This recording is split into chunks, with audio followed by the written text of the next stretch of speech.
And we are live at Nokiga Talks, and we are in Tórshavn. I just landed back in the Faroe Islands after 4 months, and I'm here with Sissal Kristiansen, Yeah. and she is the founder of and the owner of Sissal brand, Yeah. and she's also created a documentary about wool and the potential and history of wool in the Faroe Islands. Mhm. So, Sissal, how did you get into knitting and wool? Yes. In the Faroe Islands, it's like you learn to knit in school, but I learned to knit by my grandmother when I was 5 years old. We learned, and then learn really how to knit in when we go to school. Um, so she taught me how to knit, but I didn't start knitting like sweaters and things like that until I was a little bit older then. I didn't start at 5 to knit sweaters, but I learned how to knit at 5, and then started to knit later on. We are both from the Faroe Islands, so we know that Faroe knitting is a big part of the culture. But how is it when you grow up among the girls? Is it that all the little girls in the Faroe Islands to learn to knit? Well, I'm 49, so I don't know how it is with young girls today. But when I was young, when I was a little girl, we all knew how to knit. We didn't knit. We didn't have knitting clubs in my group. We were more football and or soccer or whatever you call it, and things like that. But all girls learn how to knit in school at least. Uh, in, in my age, well, girls who are my age. Now it's a little bit different. It seems it's mostly the grandmothers who teach the girls. I'm not sure if that's 100% true, but it seems like a lot of grandmothers teach their young girls, granddaughters to knit. Um, we don't have that. The culture has changed, life has changed. Uh, Now it's probably more the granddaughters who teach their grandmothers how to do TikTok. Yeah, The other way around. Um, and they don't learn to knit in school the same way as we did. But I'm guessing that you will find a higher number of young girls knitting in the Faroe Islands than in many other countries. But I don't think we have 100% at at the moment. yeah. I don't think so, So now but I don't know. TikTok and the small, how do you call it, distractions are taking Yeah, over. yeah, and I also think that many of the girls might learn how to knit on, for example, YouTube or Instagram or TikTok. Yeah, So they learn how to knit in different ways than we learned. Uh, they, well, this is all me guessing. I don't exactly know, but that's my guess is at least if you look at young girls today, many of them are knitting a lot, yeah, and they become quite good at it.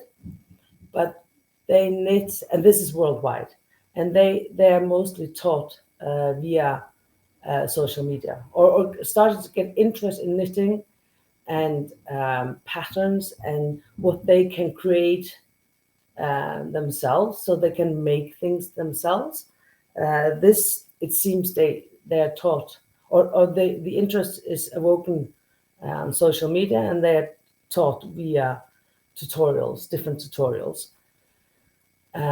So yes, I think that's the big shift there. But I'm not sure if it's TikTok as such. yeah. No, I don't know that. I'm thinking knitting used to be like a social thing you do together. Yeah, in Faroe Islands, we used to say that all girls are in a knitting club Yeah, at one point in their lifetime. Some of them are for like almost the whole life. For example, my grandmother, my Danish grandmother, she when she moved to the Faroe Islands just after the war, she became part of a knitting club, and she was part of that knitting club until she moved back to Denmark after my grandfather died. But my other grandmother, my father's mother, she was in that same knitting club, and she was and that they were active until she moved into an older people's home, and when I think she died in 2012, if I'm correct, remember correctly, and that knitting club was still active, although I don't think they were knitting as much, Yeah. but they were still active, and they started just after the war. They started this knitting club, so that knitting club was active for 60 years, almost 60 years. Is it still active? Well, they're all dead now. Okay. So it was almost 60 years. They were active in the same group. Me and my friends, we don't have an active knitting club. Yeah. We it's on and off, and then we decide maybe we should start knitting again, and then it's more white wine than it's knitting. So Yeah. that's more our dynamic, friends dynamic. I thought with the old club you could actually bring younger members, so it would never die. No, I think it's more. No, I don't think you have a chain that is held alive. I don't think It's so. always the same. Yeah, it is a group. It's a social thing. You discuss people. They start from discussing potential boyfriends to discuss diapers and children, and then preschool, and so it's the same group that follow. Some groups are neighborhood, like there's a neighborhood, so they might not be friends originally, but they all live in the same neighborhood, and this is a way to socialize and also discuss things in the neighborhood and learn from each other in ups and downs, and should we ask the municipality to get a new sign up for now children playing or something. I don't know, but it's different groups. Some knitting clubs are connected to a workplace, so yeah. But I'm a knitter, but I'm not an active knitting club person. Yeah. I don't do that. Did you, when you were a kid learning to knit, did you have a special passion for it, or? No, not necessarily. My family is quite creative, and it's like this is something they talk about, that some families are more creative than others, or we are all creative, but some do more creative things. And for me, it was more or less expected that since I was a girl in this family, I was more or less expected to do something creative or handy, if it was weaving or knitting or crocheting or something in terms of crafts. I was expected to do, not that my grandmother told me that you should do this and that, but it was like a subtle. This was just something people expected. I felt. I don't think I necessarily had a passion for because of them, but I had a knowledge and respect because of especially my father's mother and my two of his sisters, mainly those who got me into knowing a little bit more, and I felt so. And now that my interest for the Faroese wool and the sheep and knitting has rekindled in a way. One thing is fairly sad that my grandmother, sorry, that she's not here, because now I have so many questions that I would have loved to ask her that I didn't have the questions when she was alive. I have the questions now, and things that I would have loved her to have taught me, but I didn't have the interest when she tried to teach me.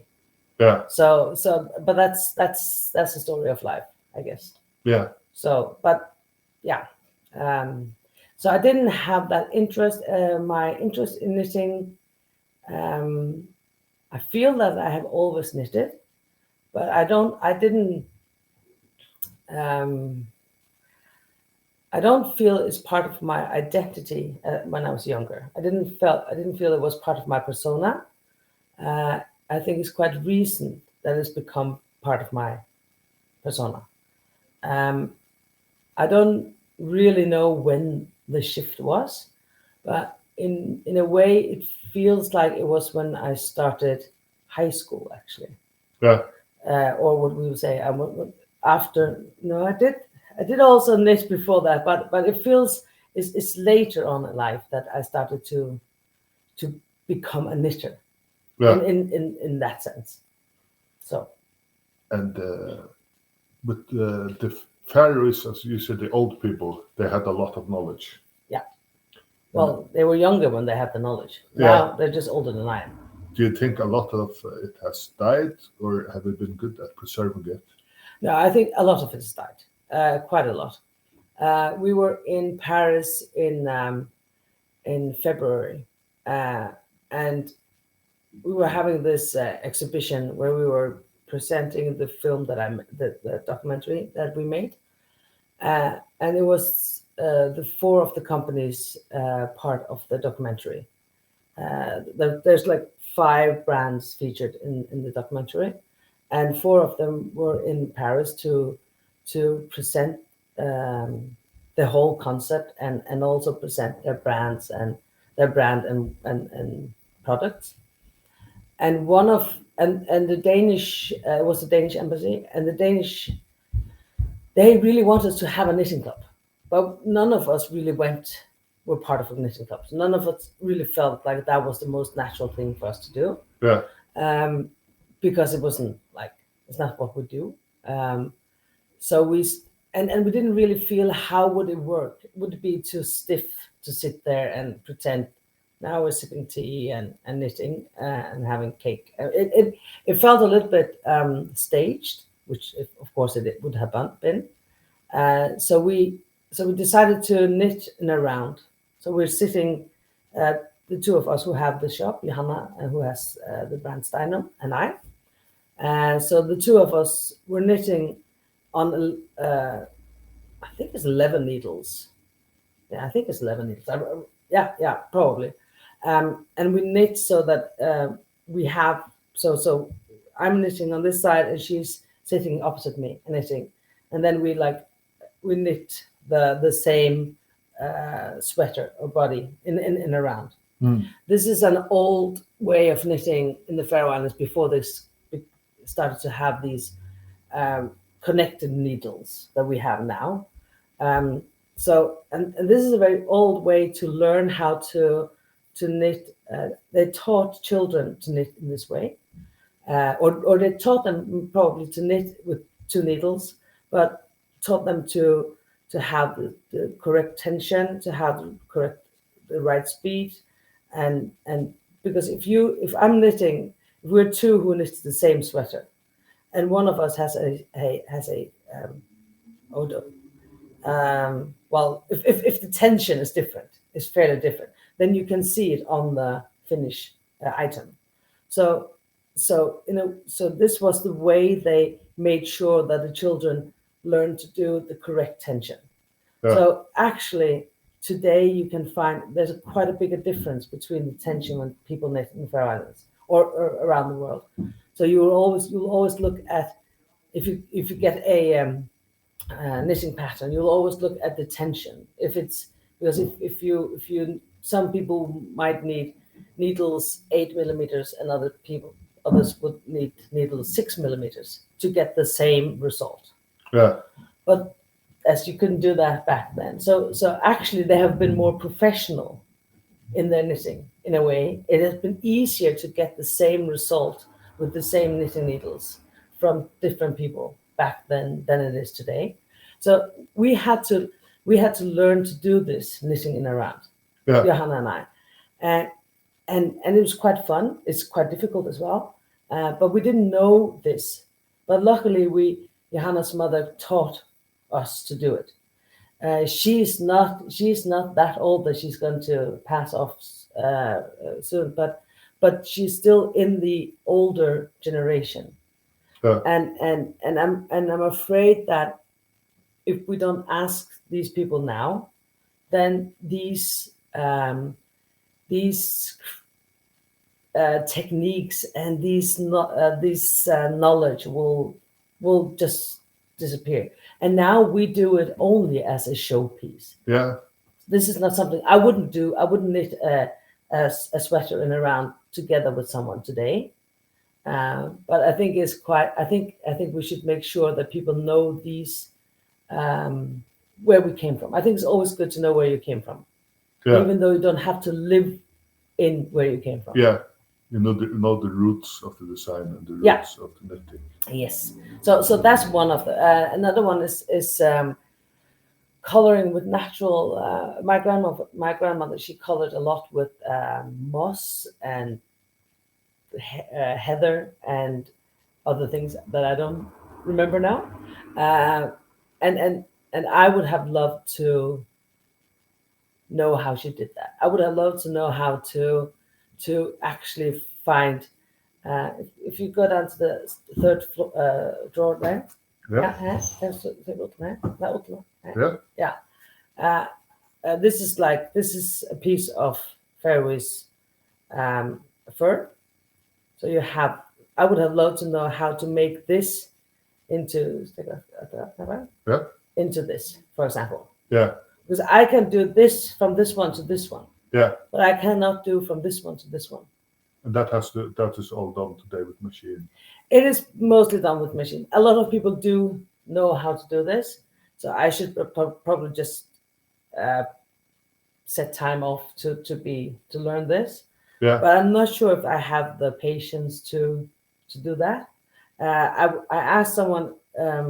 I tried to learn from someone who knows how to do this. How long it would take? How much? I would need 4 kilos of this kind of wool. Yeah.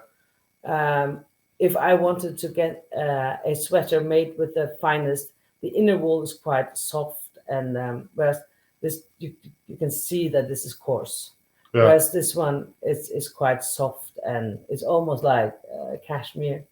It's really, really, really soft. So if I was to make me a sweater only with the soft wool, Yeah. then it would need 4 kilos of wool. Yeah. And I would spend 2 weeks full time, Yeah. like a 2 weeks working week, just to get enough to make me a sweater. With just to get me enough yarn to make me a sweater. Yeah. And then I will have to knit it. So the ladies at home in the Faroe Islands, they used to sit and spend a month. Yeah, they have. Well, they were better at it. There were more people. The children would divide. I don't know the English words for this, but they would divide this inner wool, separate the inner wool from the outer wool. That the children would have done, and they would have, and then they would all be helped. Everybody will be taking part in spinning and carding, I guess it's called, washing, carding, and spinning the wool. Everybody would take part of that, and then actually everybody would knit as well, men, women, and children. So it's there's much more work in a hand knitted sweater than people tend to think. How long does it take to make? I usually say that my sweaters that I sell in the shop, I usually say that it will take us about 40 hours to make a sweater. Okay. But mine are not because I sell them and because people don't want to pay the price for a very fine knitted, with thin needles, light sweater. They won't pay the price that it is. Well, they don't pay the price. Nobody will pay the price for the price of a sweater. Yeah. I was in Japan at one point where I was in a shop. There was just a normal sweater hanging there. It was very finely knitted. It was very beautifully. The sweater was in a way, well, this is a cardigan, but it was knitted like this, like fine needles and small patterns like this, where this is machine made, because you could never take the money and you'll never get people paying what this is worth. Yeah, if this was handed. You just have to find the right market. Yeah, well, yeah, but and I can't recall right now if it was 17,000 Danish kroners or it was 21,000 Danish kroners. Yeah, No, true. No, it was 23,000 Danish kroners that the sweater cost, yeah, and you would never have anyone pay that here, yeah. not in a million years. Uh, and I don't know if it was sold. Yeah, The story doesn't say if they bought it, but still, this is what it takes. yeah, So the reason why I make sweaters more like this is just a top, but sweaters that are heavily knitted like this yeah, is because it takes less time, and you can get a few sweaters through instead of just selling a few a month. yeah, So 40 hours is what I usually say. It's up and down. Some are this one doesn't take 40 hours, but this is again only a top. But others would take maybe 50 hours depending on what it is. So, but yeah, average. What does a 40-hour sweater go for? I sell it in my shop at the moment. I sell them for 1,800 Danish kroners. But it's too low. So I Yeah. actually have to. Well, it is too low. Yeah, sounds really cheap. But it is. I will have to make them. Well, I have to higher the price because everything is more expensive now. So there has to be something left. Yeah, This is not just for fun. We do this. yeah. So yeah. How long does it take to learn? Well, as I said, I'm 49, and I was 5 years when I learned. So I've been knitting for 44 years. Yeah. It takes you quite some years to learn to knit so that it's even and it's sellable. Yeah, So I will say, if somebody came to my shop and asked to be a knitter, yeah, be knitting for me, I would definitely make sure that I know that this person has been knitting for. Well, I would have preferred if they had knitted for at least 20 years. yeah, But you will also find people who are so good knitters that they can sell their stuff after 5 years. But I would not have a new beginner, because it has to be even. It has Yeah. to be. There are people who, because even though 1,800 kroner is not much for a sweater, it's still a lot of money yeah, for the person. So you always have to respect the money. You always have to respect that for the customer, this is a lot of money, yeah, even though it's cheap. yeah, Cheap in terms of how much it costs to make, and Yeah. the yarn and everything. So the person has to feel confident that this is not a baby who has made this product. yeah, That this is a skilled knitter who Yeah. has made this. So, but it is different from person to person.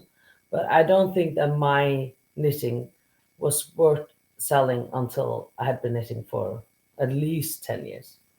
Yeah. But I didn't try. So Well, I did try, yeah. it's not something you can just It's not something. make a course on or give a workshop and Yeah, 2 months you know Yeah, what to yeah, do. for your knitting for yourself easily. Yeah, Knitting for some of your loved ones easily.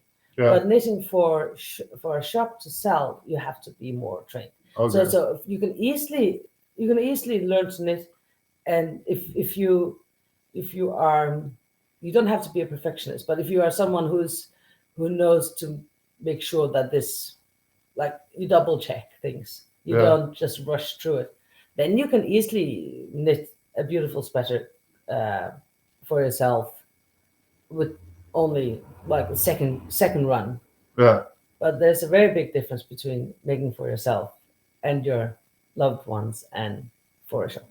you see the difference when if it's done pro or if it's done by someone who just did another thing. Yeah, you can see sometimes when somebody.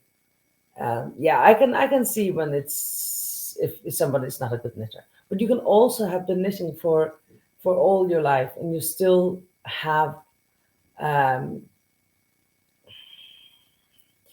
I'm lacking in the word, kjøskap. just not done well enough. Not thorough. Yeah, you that you can still see after many years, but it depends on if you like it, if you knit because yeah, well, it's depending on person to person, and and the good thing it's allowed. Yeah. You are allowed to make a sweater that doesn't look like made by a professional, and knitted just by yourself. It doesn't matter. Yeah. As long as you care. The most important thing with knitwear, I think, is that when you knit, you make things that you care for. Yeah. When you make it yourself, usually you will care for it more than if you just bought it from a well, I'm not going to name brands, but like this fast fashion style. Yeah. If it's just something that, like, when you wash it once, it changed colors or something like that, or if it's just sewn with an overlocker and it tears up easily, that's not something you care for the same way as you would care for something that maybe your grandmother made, or you yourself made, Yeah. or you bought from a shop like ours that costed a little bit more, and maybe this is part of this, and this is part of that culture, or is part of that place's history or something. Yeah. And it doesn't matter. It doesn't have to be the Faroe Islands. Just the fact that somebody has, it could be any country. Just handicraft made with love. Yeah, exactly. The sentimental value, like if you lose something you bought, even though it was an expensive sweater, compared to if you bought something that grandma made with her That heart, will be and very you lose different. it. No, Yeah, it's that a will be totally very, very, different very, feeling. very different. Yes. Because Yeah. she sit there and was thinking about you And while she was making. and sometimes people forget that, and I think, well, at least I sometimes find that people forget that when they get something from their uh, friend or family member or someone who made something specially for you, and just imagine they've been sitting knitting for 40 hours Yeah. to make, well, and this is, if you give as a present, it's probably one that took more than 40 hours, because we are quite good knitters. We knit fast. Yeah. If somebody sit there for 60 hours making something for you, instead of just going to a shop and buying something and spending like 20 minutes on that, Yeah. there is some degree of affection. I will Yeah. find it. You should always be happy with, glad when you get presents. Well, you should always recognize what people are doing. But if they've been sitting for 40, 50, 60 hours knitting, Yeah.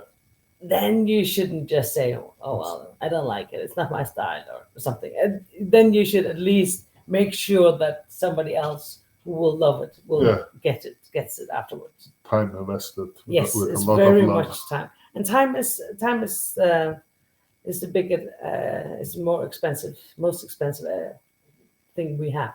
Yeah. So yeah. And so wool, has there happened a lot the last 5-10 years in the Faroe Islands with the fashion and the wool? And I think you have to go further back. You have to. There was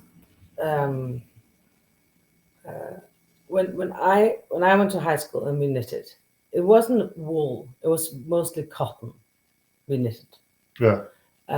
or it was softer Norwegian wool. That was what we knitted in my circle of friends and class.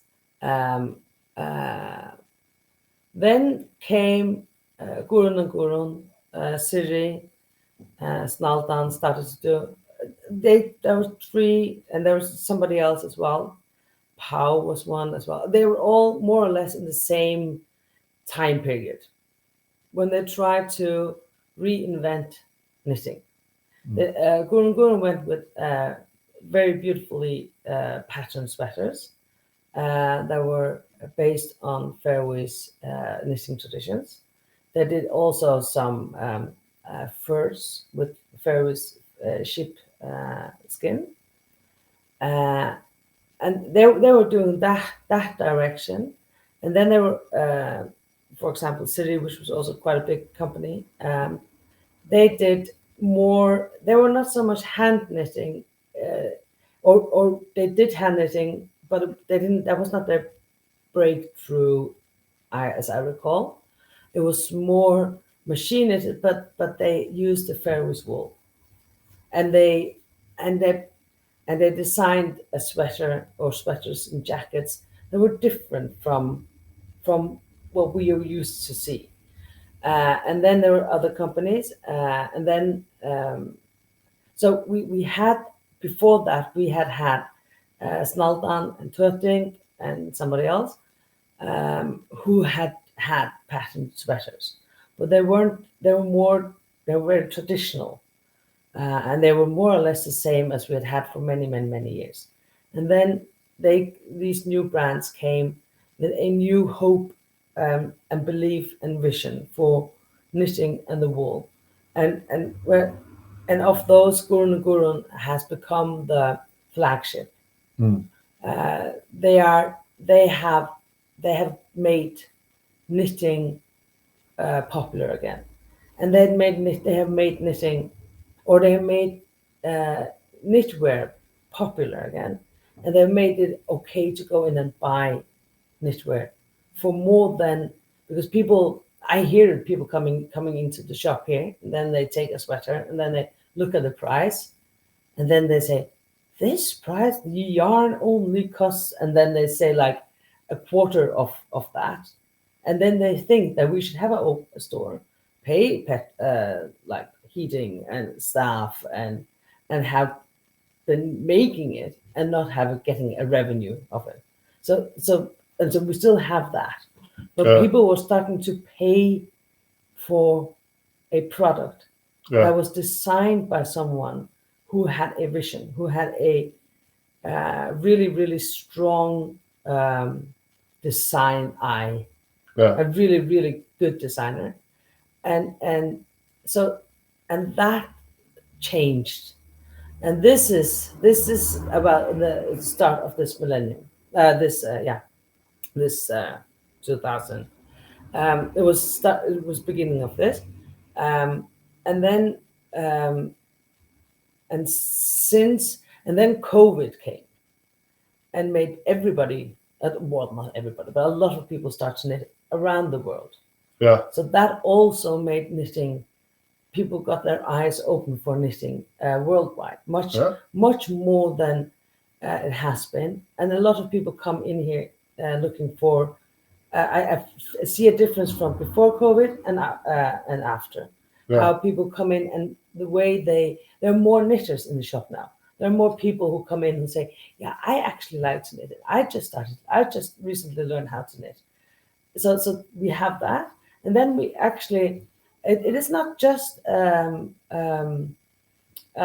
was a customer who came from the UK talking about the killing, which made it was the killing that made the Gurun's Sarah Lund sweater so popular. Yeah. Or it was the breakthrough for that worldwide. Killing, it's a series which became very popular, a Danish series. I haven't seen it myself.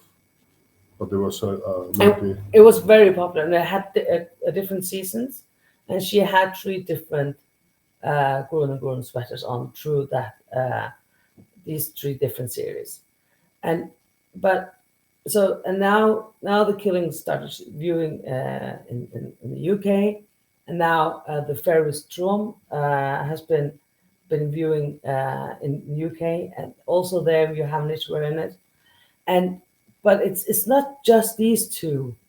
These two. There are other things that people have noticed the Nordic style.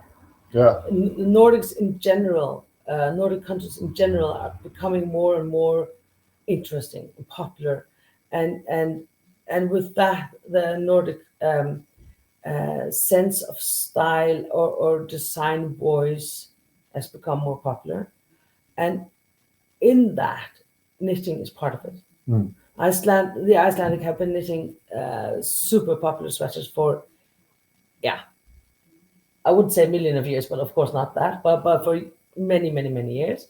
and so has the Norwegian, so there are like you have the Faroese knitting voice, you have the Icelandic, you have the Shetland and Orkney. They're super well. I don't know. I know that they're not part of the Nordics, but they're still in this. We these countries that have the ocean connecting them. So Yeah. we are connected to the Shetland Island and Orkney in a way, even though they're part of the UK.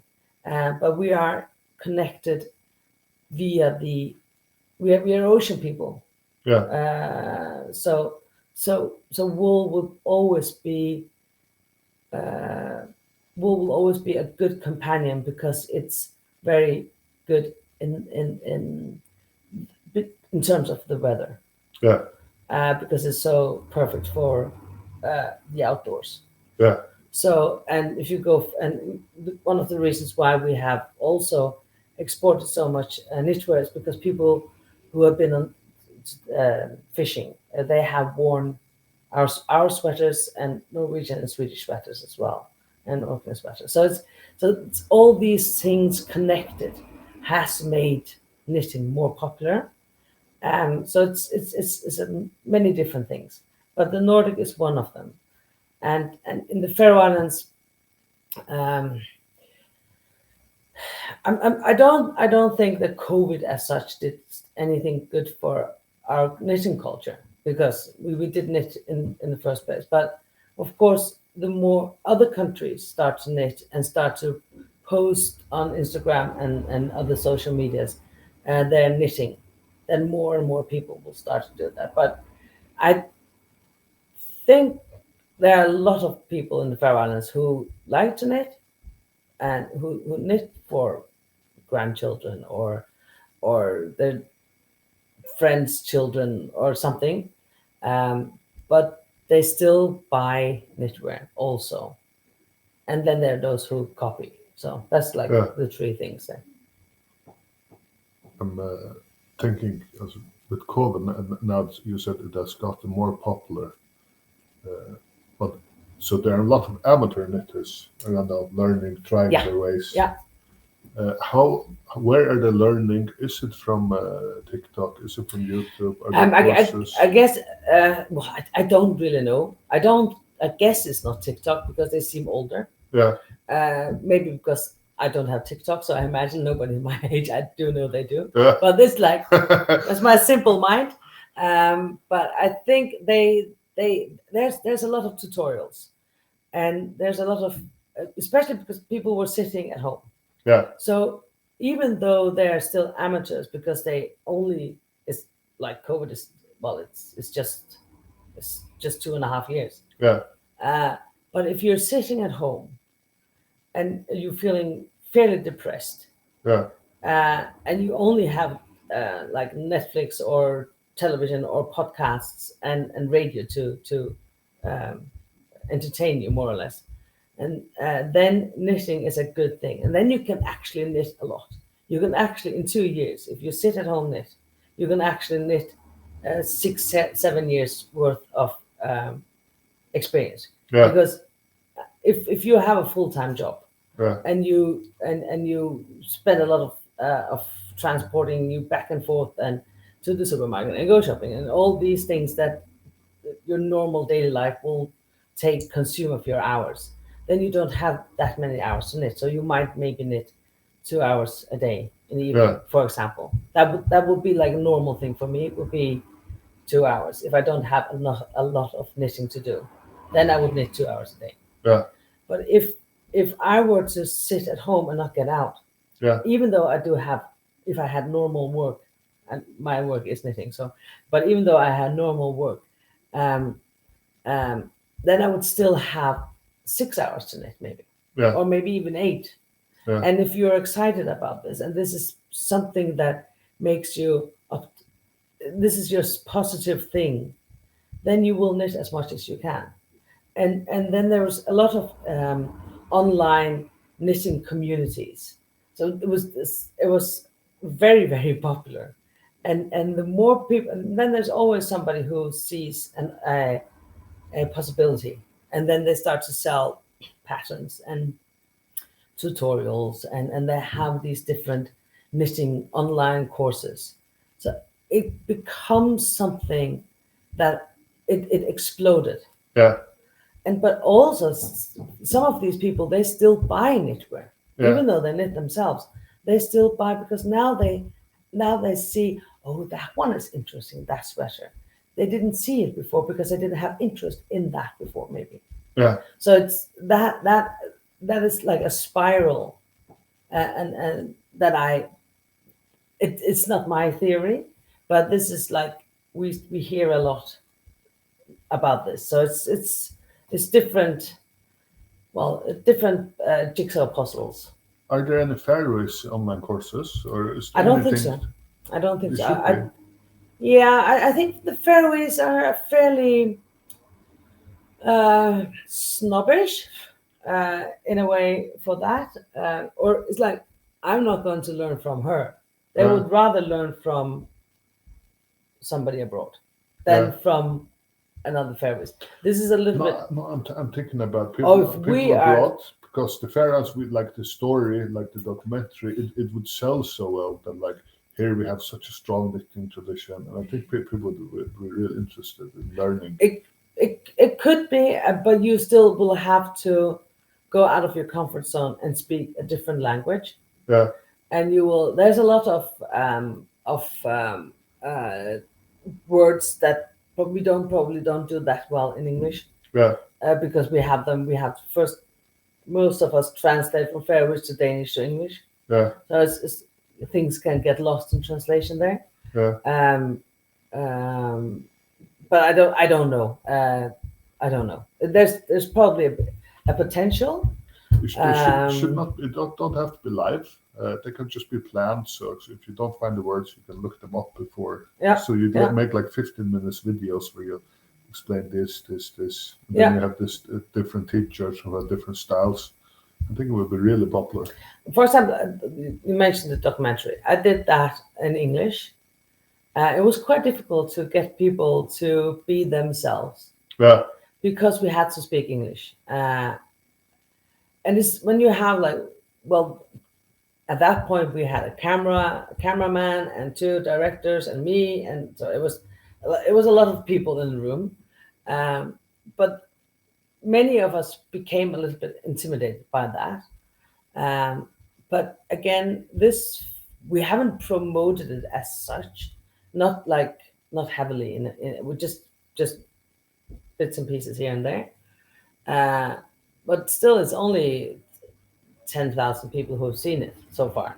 Yeah. So even though it's about knitting and about Faroese wool and history, which could be quite interesting if you are interested in knitting, but there are a few knitting forums on Facebook. I think it's mainly on Facebook, who have shared it into their group. But it's not something that people will really spend their time on. It seems, but I would love that we would maybe not teach, but involve people more in taking a stand in what kind of wool and yarn we use, and why we use this yarn for this and that yarn for that, why that is good, and then people can choose their style within that. Yeah. So they or just make them more equipped to take good choices regarding knitwear, because it's too easy just to read a pattern or hear someone say something and just do that. Yeah. You have to. I'm finding it a bit depressing, but of course, if you are a new knitter, you will go for what you find security in. Yeah. And you will go for a pattern that all the others knit, or Yeah. all the people that you admire or you think are good knitters. You'll Yeah. try to do the same patterns as they do, but it's not this world, knitting world, with patterns and yarn. It is very much a monopolized um, um, market, Yeah. in the sense that it's not that nobody has a monopoly of the market, Yeah. but you get in your head, you get one or two brands, Yeah. and that's the only thing you can capture in a way. Yeah. So quite a lot of people do only use that that uh, pattern provider Yeah. or that pattern provider. And Yeah. then you have these people who have been knitting all their life. They know, they shop around. They Yeah. do, but very many people do just go. It's very narrow in a way. But I'm guessing that will change when they have become better or more relaxed in this universe. In a Uh, way. I'm thinking like you could go online and you Mm. buy like a course to make this kind of sweater, and then you get it sent. You get Yeah. as a package. You get Mm. a course combined with a package, Mm. and then you see like it's basic and advanced, and then you can like you see what level it is. Yeah. There's actually one, but he's not Faroese. There's this guy who actually has a great. Um, he does that, and he's super cool. And then he's from his storage place. He ships off yarn and patterns, and then at 3 o'clock Saturday or something, everybody's ready, and then he sends off um, the pattern, and then everybody's knitting together. But this could be very interesting. But yeah, it could be very interesting. Yeah, Yeah. but it's still for example, I tried just now to make my first pattern to sell. Even though I sell the sweater in the shop, I also sell the pattern, and it is actually my bestseller. And I've only made it in Danish so Yeah. far. And it took me just to make the pattern, to make it so that you can follow it. And I don't still know. I don't. This I just introduced it on Saturday, so nobody has. There's not many who have knitted it following my pattern. Um, so I don't know if it's good enough. Yeah. I have a feeling that it's 95% good. It could. There's probably something that needs to work back and forth. But it took me. I spent. Well, I do have this brand and the shop as well, but I spent like 2 to 3 months just making sure that everything, taking the photos, having a test knitter to test knit it before I made the pattern, and just working it through, finding all these um, different. Is this clear enough? Is this logical for someone? Because it's easy for me because I made the sweater. I made so many of them. I Yeah. don't. So I don't see necessarily the faults that I have. I don't. It's like spelling. Yeah. It's. Yeah, I So know what you mean. It's. so It's. this is even though I love the idea of doing that, this is something that you will have to invest a lot in to make it, or at least you have You to make are. sure to do it well. From you, it's subconscious. You are subconscious competent. It's like if you've been biking your entire life, it's Yeah. hard to learn someone how to bike instead of someone who's just learned how to bike. He knows Yeah. the issues because you can never imagine the issues if you learn to bike as 4 years old. Yes, exactly. So if you learn to knit as 4 years old, you don't know the hard spots. Yeah, but it's one thing is to knit, Yeah. but there's knitting is just not just knitting. Knitting is knitting that way and that way. And for example, I knit in Danish.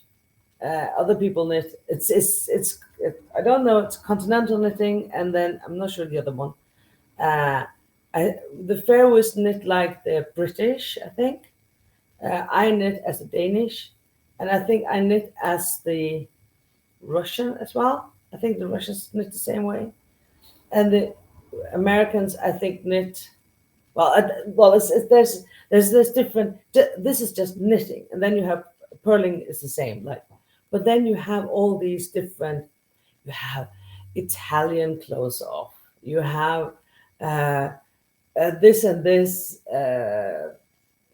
So knitting is not just one back and forth. It's different techniques with holes and yeah, and you can hear that I don't know all these words in English, but so you have, when you make a pattern, you have to make sure that it's clear that this is, oh, she meant, oh, slips, oh, you slip the stitch, oh, the yarn in front, not the yarn in back, or how do I go into the loop? Is it this way or that way? All these things, they have to be very,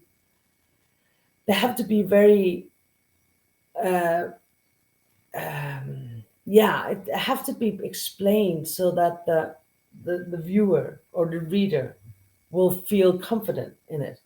So that's the thing. One thing is to knit, but for me, as you said, the subconscious, that's the pattern. For me, the pattern, I've done the sweater so many times, so I know the pattern. Yeah. So I don't see when I say something wrong, because in my mind, I read something and I know what I mean, but I don't necessarily say that in the pattern when I write it. So all these things you have to go through. It is super interesting, and it's been really fantastic working with this.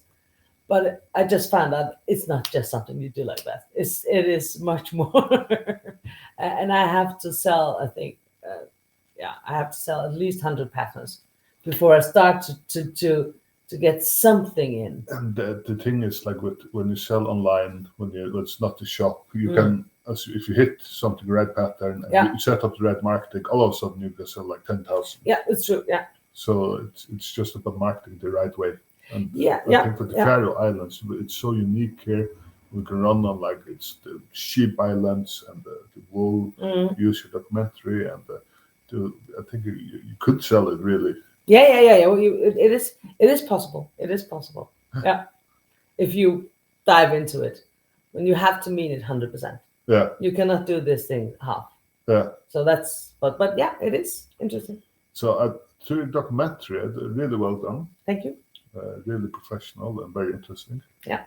And so from there, I saw that there were like, what was it called? There were a lot of the wool used to be thrown away. Yeah, it still is. Still is. Yeah. How do you fix that? I think, well, at the moment, there's about 70,000 ton of wool collected or shorn every year. Last year, 26 ton were delivered at the agricultural agency. So that's just, less than a third. No, above a third. Sorry. This year, and then we did the documentary, and there's a lot of people involved in this, and I'm very grateful for all them. It was because, as you say, they were the crew. They were super professional, and that's what made it good. But 26 ton last year. This year, 33 ton. So, and that's quite a bigger difference from 26 to 33.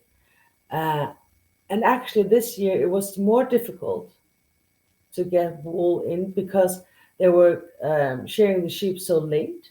Yeah. Because due to the weather, then many of the sheep have actually thrown off their wool, their fleece. Yeah. And that's what sheep do here in the Faroe Islands, or our type of sheep do. So they actually didn't get as much. So the amount of wool caught was lower, or this is what I'm told. But the amount of wool getting into the wool terminal was higher, much higher. So actually, 2021, 70,000 became 26. This year, 70 became 26. This year, 70 became 33. That's almost half of it. And that is quite big a step. Yeah. I'm told that this was also due to people shaming the farmers who didn't uh, deliver the wool at the agriculture agency after having not necessarily seeing our documentary, but also by our documentary and the public talk about this natural resource. Yeah. It's a shame it's being wasted and burnt. So the thing that we did our documentary, and somebody else does this and somebody else does that, and the talk in town or talk on the island becomes, we should not burn our wool. It's a shame and this and that. That helped in this. So I'm super proud of that, and I'm like amazingly proud of that. Even if I only was half a ton, then it's good. Yeah. If I could just take credit for half a ton, I'm happy. So we have to do these different things, but we also have to remember that it's not just the farmer's fault; it is the consumer's fault. Yeah. Because not only do we consumers not buy the Faroese wool, because why would people spend money and energy, like really energy, oil and things to make yarn if people don't knit with it? That's one. So we have to be open to using the wool the correct way. Again, now I'm back to the beginning, that the Faroese wool is perfect for outerwear. It's not perfect to against the skin, unless you do the thing with that I mentioned in the beginning, with the soft wool. That the inner wool is perfect for the body or for the skin, whereas the outer wool, the mix wool that we get, is perfect for outerwear. At the moment, we only have mixed wool. Yeah. And we only have mixed wool because the market doesn't, there's not enough money in it to work with getting separating it. Yeah. Because it's very costly. Consumers don't want to pay so much for the wool. So they either, if it's too expensive, then they say, if it was the correct price, then many of them will say, no, it's too expensive, I don't want to buy it. Then they go and buy acrylic. Yeah. And that's like oil. So, Yeah. and then that's a huge problem. And also, the less money the farmers get for the wool, and this is the Faroese government who has to give more money to the agricultural agency. And I really do think that they should set up more money to the agricultural agency to pay the farmers. Because at the moment, if the farmer who lives 2 kilometers away from the agricultural agency, and the farmer who lives 3 ferries or 2 ferries and 1 hour driving away gets the same price. Of course, the farmer who lives further away should be compensated for that. Of course, it should be, because why would you, if you live in a small island, and it will take you at least 1 whole day just to get the wool to the agricultural agency, and you get less to nothing for the wool. Why should they do that? But there's still. Then I was at a sheep shearing in July, and I was talking to this elderly man who had, I think he had 6 mother sheep, and he said that he delivered the wool to the agriculture agency because it was good money for him. So, but he was close enough for this to be economically good for him. But if you don't live in a driving distance, then it's not economic. Then you have to be a romantic to do this. Yeah. And we have to remember that it's also costly in terms of oil, and in terms of driving, or if, for example, on the big Dymon Island, you have to take a helicopter. Yeah. And then it's actually more environmentally sane to burn the wool. Yeah. And we also have to be more intelligent in our discussion, and not just shame the farmers for not delivering the wool. Yeah, exactly. And there are farmers who don't care, Yeah, who burn it. Let's talk. Let's see if we can have a conversation with them and see how we can help so that we can get their wool. yeah, There are some other fields that are so far away from the main road that it's lunatic. It's only lunatic who will drag that amount of wool across the mountain to the yeah. car to drive it. Don't shame him. Mm. Shame the ones who, well, don't you should never shame somebody, but be The talking. shed one who lives right next to it. Yeah, who does do that? Talk with him in big letters, Yeah, and all the others who don't want to, who might be able, talk to them, help them, and not help them like in a like, oh, poor little boy, but like make it say, well, I can take it off your hands. yeah, Can I take it off your hands and then I can sell it? Let's do something like that, and then the more wool we have, because we will never have more than 70 ton, yeah, because we will never have more than 70,000 sheep, yeah, but we could, if we were more um, aware of the end product, then the farmers could work with how they would choose which ram to be the main male ram that makes all the eaves pregnant. Then how will we choose him that has the wool that's also best for getting a better yarn? yeah, So it's a huge thing. I only know about knitting, but I have a great interest in the other things.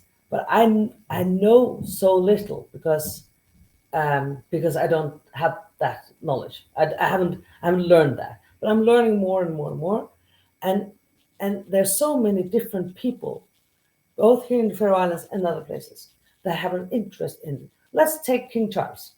yeah, He is a big environmentalist. yeah, He's actually done. I'm quite pleased with King Charles at the moment. Mm. Whereas everywhere in the world, the amount of wool, um, uh, the usage of wool has gone down. In the UK, it has gone up yeah, because King Charles, then Prince Charles, he had campaigns. He has done huge campaigns to talk wool up. yeah, So he's been a great advocate for wool. So people finding stuff like that, doesn't have to be a documentary like mine. It doesn't have to be sweaters like mine, but just the fact that we are more people who have different alternatives, because not everybody likes my style, yeah, as in not everybody likes somebody else's style, but just having different things so that we can find these natural resources, because wool is, for us, is a byproduct. yeah, So we will still, the sheep, as long as we eat meat, lamb here in Faroe Islands, which I don't see that we will never ever stop with, as long as we will have sheep, and it will be such a male, masculine culture that we have in that sense, the sheep will have wool. yeah, Every year the sheep will shed their wool, and we will have wool. We could either just burn it, or we can do something with it. If we use the wool that the sheep have, because the sheep, in terms of environmentalism, the sheep methane, because of the sheep is that kind of animal that gives out methane, and that's a negative thing for the environment. yeah, But at the same time, the wool uh, collects carbon. So actually, whereas the sheep, when it farts, it's negative, but the wool itself, it is collected here, and as long as it is still an active product, it is collected here. Yeah. Because this is undyed, there's no coloring in this. There's no um, um, uh, yeah, toxics in this. Yeah. So when I'm finished wearing this, I could actually just leave it outside in nature, and all the nutrients from this will go back into the soil, Yeah. and the sheep will eat that. So yes, the sheep is a bad. It's like it's not as bad as the cows, far from it, but it is still in that category, Yeah. in that family of animals. But it is also because it holds um, the carbon sulfate. It holds it, it Yeah. binds it, or fastens. I don't know the word. Um, so it's still also a good thing, and it is a byproduct. So Yeah. rather do that than tear down the all these cotton plantations. Cotton is a wonderful product. I love cotton, um, but at the moment we are using it, we are breaking it down, Yeah. and and we should rather give the soil time to recover Yeah. so that we can get good cotton, because the worse the soil is, the worse the cotton is. So it's like if you have a bad platform, well, you're not going to stand straight. It will be wobbly. So rather try and see if we can come back to having all the good natural, because the world was a much more natural place Yeah. before we started to over consume. Yeah. So rather have fewer things. Again, this I know is utopic, what I'm saying right now. Yeah. But let's rather have fewer things, and then care for them and make sure. Then we can even go back to spending 2 full weeks in just getting the right wool. I mean, wouldn't that be the most amazing sweater, Joel? Yeah. And you will never lose that one. Yeah. You will care for it as nothing There else. could be some like exclusive products. As the thing is, people pay silly amounts to right market for exclusive things. So Yeah, it's about like just knowing how to market that market and positioning it as exclusive, like handmade, and Yeah. how much went into making it. Because people, as they pay for exclusivity, they don't pay for usage when it No. comes to the. I was in Greenland, and I was visiting there's a they make Greenlandic clothes with the beadings. It's called Kita, and it's in Nuuk, it's down by the harbor. It's a fantastic workshop. And there was this lady. She was making a like this Greenlandic top. I'm not sure what it's called, but the beaded top that they have, the females. And she'd been working for 4 months, Yeah. and she had more months to go. I don't know how long, but she was sitting and making for a customer in the States, and it was beautiful. It was so beautiful, and this was a special, uh, um, uh, yeah, special requested thing that she made, and she was paid like hourly wages, so it has costed a fortune. Yeah. But there's a customer who wants to pay for that, and that's always good. But you can never make a brand by one lady who spends almost a half a year to make one thing. Yeah. She will never be a sought after brand Yeah. unless you are exceptionally good at branding. Yeah. If you can sell 2 pieces a year and be like the brand, Yeah.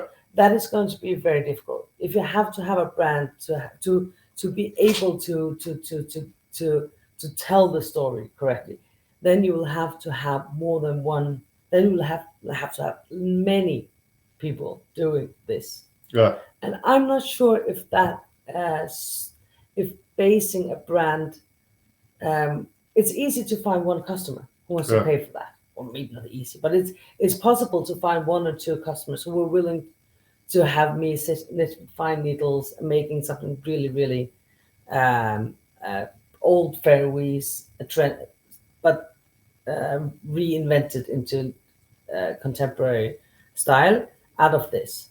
I will find customers for that, but I don't know if I could get a mortgage if I say this is my customer base, Yeah. because my bank will need to know that is there a possibility that she will sell this Yeah. the next 10 years to come. And I guess that it will be more difficult to sell that story to my bank manager Yeah. than it is to sell 1 and 2 and 3 or 4 sweaters, because I've had people pay me when I was a student, pay me a lot of money to hand knit a sweater. Yeah. But it was more a coincidence than it was based on. It was not based on very good branding. Yeah. It was just more coincidence that somebody really, and women who really wanted, and that was before everybody knitted. Yeah. So then back then knitting was more unusual in Denmark than it is here. So yeah. It's been lovely talking to you. Thank you. You Very too. interesting. I learned a lot. Yeah. I hope you do too. Yeah. And we are out. Goodbye.